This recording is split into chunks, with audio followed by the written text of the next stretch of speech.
کریم آقا علیہ الصلوۃ والسلام نے سیدہ فاطمہ الزہرا رضی اللہ تعالی عنہا سے ایک سوال کیا کہ بیٹی بتاؤ، عورت کے لیے سب سے بہترین چیز کیا ہے؟ تو آپ فرماتی ہیں کہ ابا جان، عورت کے لیے بہترین چیز یہ ہے کہ وہ کسی غیر محرم کو نہ دیکھے۔ بہترین چیز۔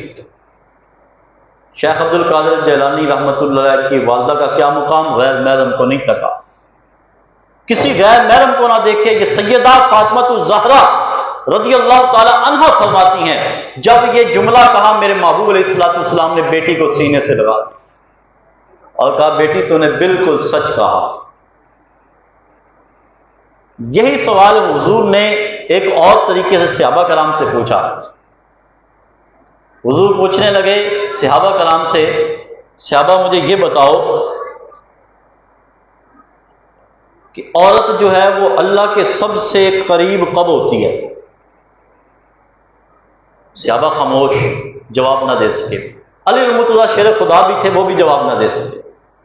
اتنے میں خیال آیا کہ اس کا جواب سیدہ کے پاس ہوگا۔ وہاں سے اٹھے، سیدہ فاطمہ الزہرا رضی اللہ تعالی عنہا کے پاس تشریف لائے، کہا کہ آپ کے والد صاحب نے، اللہ کے نبی نے یہ سوال کیا ہے، ہمیں سمجھ نہیں آ رہی جواب کیا دینا ہے۔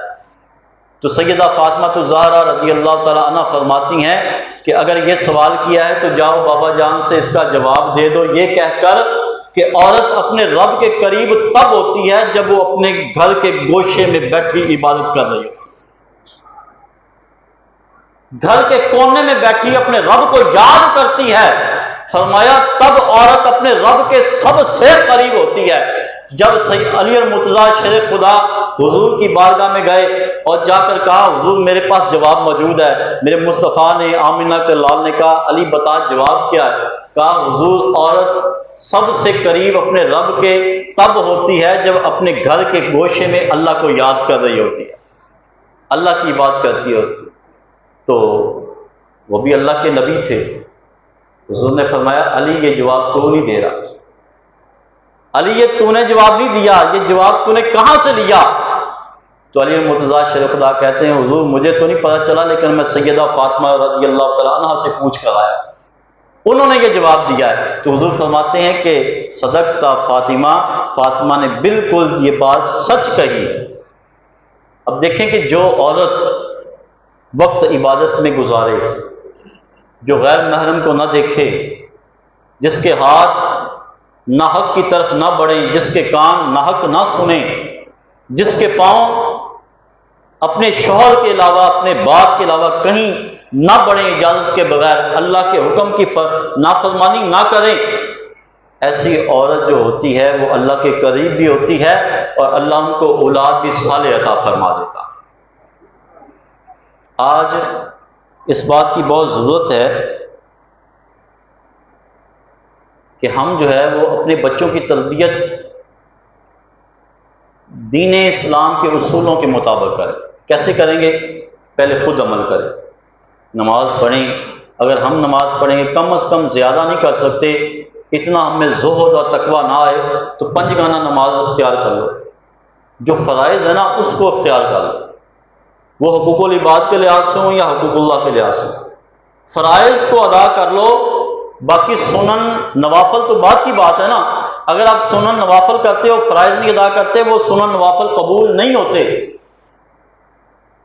جب آپ اللہ نے جو فرائض مقرر کیے ہیں اس کو ہی نہیں ادا کرتے، پھر سنن نوافل کیسے قبول ہوں؟ جس کے ذمہ فرائض ہیں حقوق اللہ کے لحاظ سے، حقوق العباد کے لحاظ سے، اس کے سنن نوافل قابل قبول نہیں ہیں۔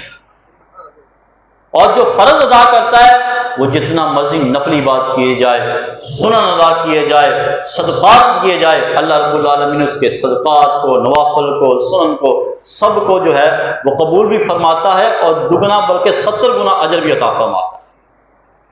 آج کم از کم یہ کرو، اپنی اولاد کو جہاں پہ عصری علوم دیتے ہو نا وہاں پہ دینی علوم بھی دو۔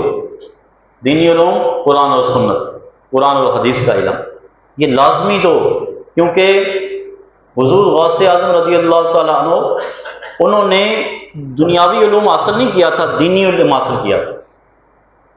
عصری علوم حاصل کریں، اس میں کوئی مذائقہ نہیں ہے کہ منع کیا جائے یا اس کو ہم حرام کہیں، ایسی بات نہیں ہے، ڈاکٹر بھی بنے، انجینئر بھی بنے، بڑے بڑے عہدوں پر بھی فائز ہوں، لیکن جب ہم انہیں دین کا علم دیں گے نا، قرآن اور سنت بھی سکھائیں گے، سیرت نبوی سکھا دیں گے، تو پھر وہ ایسے مسلمان بنیں گے، ایسے ڈاکٹر بنیں گے، ایسے انجینئر بنیں گے جس میں اللہ کا خوف بھی ہوگا، جو اسلام کی روح کو سمجھنے والے ہوں، اور بہترین معاشرے کے انسان اور بہترین مسلمان بنیں گے۔